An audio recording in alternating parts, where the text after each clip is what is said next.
सरकार की नीयत सही में ठीक है, इस चीज को होना चाहिए, होने से देश को फायदा है। ये चुनाव को खत्म करने की प्रक्रिया जो है इसकी कवायद शुरू कर दी गई है।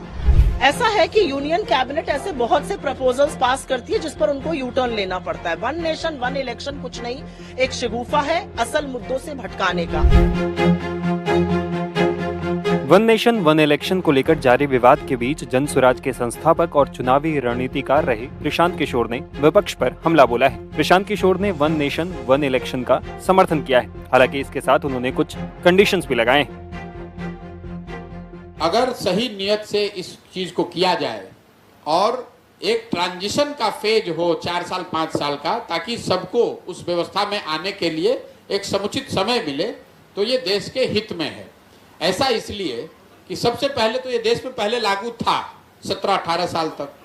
दूसरा, भारत जैसे बड़े देश में, मैं खुद इलेक्शन से जुड़ा रहा हूं, हर साल 25% भारत का हिस्सा करीब करीब वोट करता है। तो पूरे टाइम सरकार चलाने वाले लोग जो हैं वो इसी चक्र में फंसे रहते हैं, आज यहाँ इलेक्शन आज वहाँ इलेक्शन। अगर इसको एक बार या 2 बार में किया जाए तो ज़्यादा बेहतर होगा, उससे खर्च भी बचेगा और जवाबदेही भी बचेगी, जनता को भी एक बार ही निर्णय लेना होगा। अब लेकिन चूंकि ये व्यवस्था 67 के बाद से करीब करीब 50 वर्षों से बन गई है, इसको ओवरनाइट अगर आप ट्रांजिशन करेंगे तो उसमें दिक्कत आ सकती है। तो अभी सरकार शायद बिल ला रही है, जैसा आप मीडिया बंधु बता रहे हैं, बिल को आने दीजिए। अगर सरकार की नीयत सही में ठीक है, इस चीज को होना चाहिए, होने से देश को फायदा है। लेकिन मैं फिर इस पे एक क्वेश्चन जरूर डालूंगा। मान लीजिए कि आप अपराध आतंकवाद निरोधक कोई कानून लाते हैं, तो कानून लाना तो अच्छी बात है, आप आतंकवाद रुकना चाहिए, उसके खिलाफ कार्रवाई होनी चाहिए। लेकिन उस कानून का उपयोग अगर आप किसी वर्ग विशेष या समाज विशेष को प्रताड़ित करने के लिए करते हैं तो उसका तो इसलिए वो जस्टिफाइड नहीं है। तो किस नियत से सरकार ला रही है और कितने साफगोई से, ईमानदारी से इसको लागू कर रहे हैं, इस पर निर्भर करता है। लेकिन मूलतः इलेक्शन हर रोज ना हो, हर साल ना होकर अगर एक बार में या 2 बार में होंगे तो उससे देश का, समाज का आर्थिक, सामाजिक, राजनीतिक फायदा है। दरअसल प्रधानमंत्री नरेंद्र मोदी की अध्यक्षता में केंद्रीय कैबिनेट ने बुधवार को one nation one election committee की सिफारिशें स्वीकार कर ली। देश में एक साथ चुनाव कराए जाने के मुद्दे पर पूर्व राष्ट्रपति रामनाथ कोविंद की अध्यक्षता में उच्च स्तरीय कमेटी ने ये रिपोर्ट तैयार की है। हालांकि इसे लेकर विवाद भी शुरू हो गया है। विपक्षी दल एक देश एक चुनाव पर सहमत नहीं है और कमियां गिना रहे हैं, लेकिन मोदी सरकार अपने इसी कार्यकाल में इसे लागू करवाने की तैयारी में है। केंद्रीय गृह मंत्री भी ये बात साफ कर चुके हैं। एक क्रियान्वयन कमेटी गठित की जाएगी। सरकार का कहना है कि प्रस्ताव को लेकर सभी दलों के बीच सर्वसम्मति बनाई जाएगी। संसद का शीतकालीन सत्र दिसंबर में प्रस्तावित होता है, उस समय इसे पेश किया जाएगा। इसके लिए संविधान में संशोधन किया जाएगा। शीतकालीन सत्र के लिए अभी कुछ महीने का वक्त बचा है।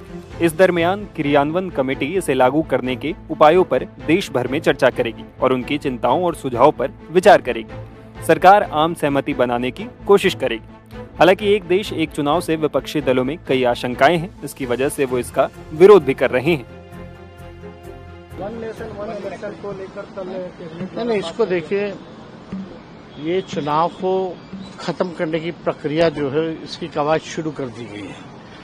आरएसएस बीजेपी पहले से ही चाहता था कि भाई संविधान को खत्म करो, लोकतंत्र को खत्म करो, और ये गैर संवैधानिक काम जो है, परंपरा जो है, शुरुआत इसकी हो गई है।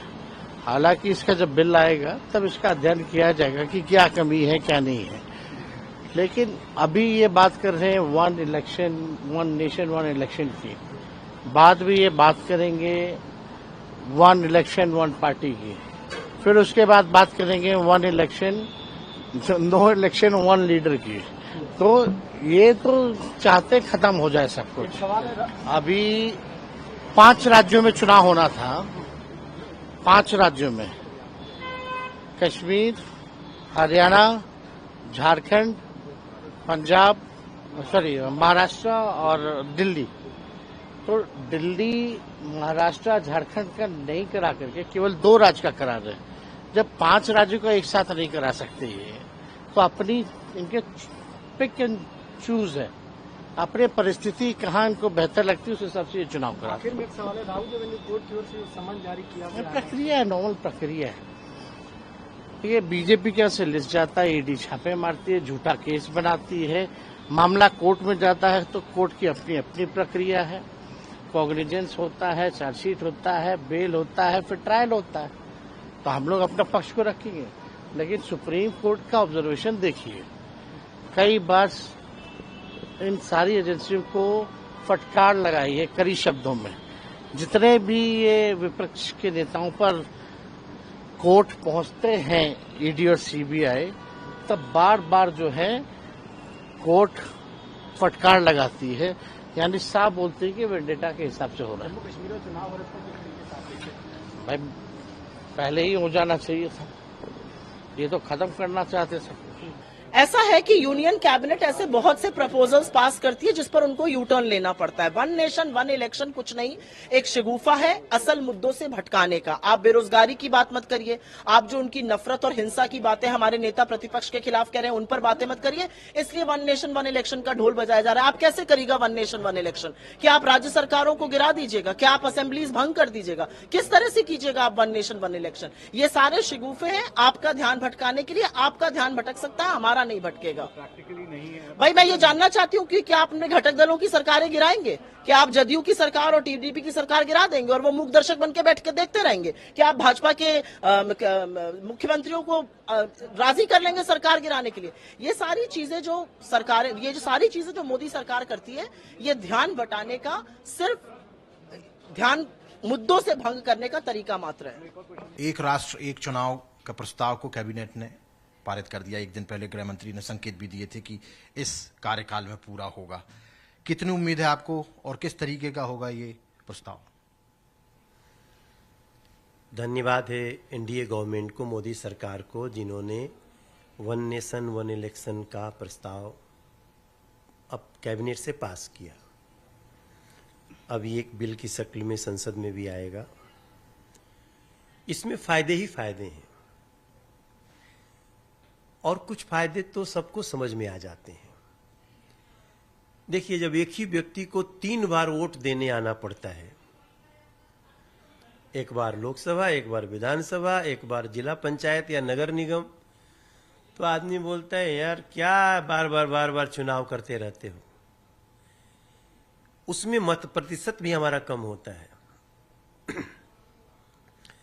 एक बार चुनाव होगा, लोग अपना समय निकाल लेंगे, चलो हमें ये 2 दिन निकालना है और हमें वोट दे करके अपना निर्णय सुना देना है, जनादेश दे देना है, तो मत प्रतिशत बढ़ेगा।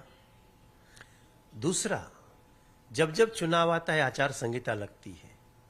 अब आचार संहिता लग गई 2 महीना में कोई काम नहीं। सारे अधिकारी कहते हैं जी आचार संहिता लग गई, अब काम नहीं होगा। अरे भैया, ये पता चलेगा कि 5 साल में 2.5 साल आचार संहिता ही लगी रह गई, तो फिर हम काम कब करेंगे?